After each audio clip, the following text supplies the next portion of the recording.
3-minute sequence. We will begin by placing your hands underneath your hips, and we will be doing mini leg raises. So right now I'm showing you one variation of mini leg raises, which is more of a flutter kick. What matters is that you're keeping your spine nice and flat. You can either flex your feet like I'm doing there or point, and just experiment. Pay attention to when your spine's flat on the floor, you are going to be engaging your abs more, not your hip flexors. So now you can see I'm putting my feet together. The key is we don't want to bounce or ricochet. You're trying to just engage those low abs only. Notice the size of the space between my chin and my chest. Now we're moving into our cannonballs, extending and then contracting in. You want to try and keep your spine flat on the ground. When those knees come in, your eyes are still high, but you do try and pull that upper back off of the ground.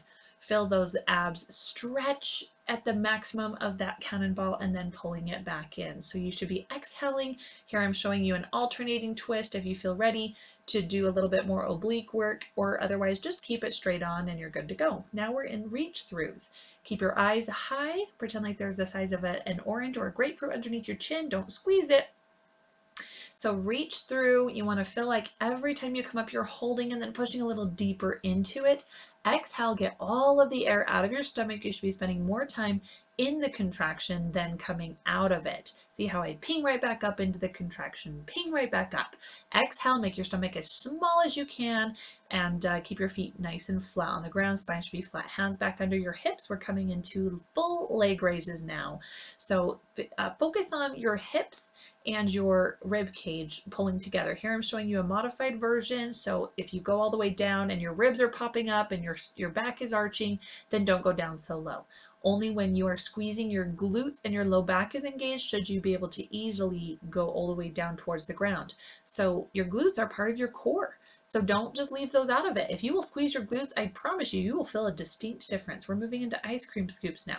So we're really contracting the spine. Keep your head tucked in. See how I'm making a C shape? That's why your arms are forward, is to help you come back up. Only go down to the level that you are able to come back up without ricocheting. I'll show you a modified version here. Just go halfway down like this if that hurts you. Now, you don't want to be up on your sit bones on your glutes. You want to be rolled back onto that soft part, more of the gluteus medius. So this may stretch your back depending on your flexibility level. Just go to the level you can, but you're really focusing on tight, tight, tight. Let's flip over into our elbow plank now. Make sure your elbows are directly underneath your shoulders. You're pushing your heels back, like try to reach the wall behind you so your legs are straight.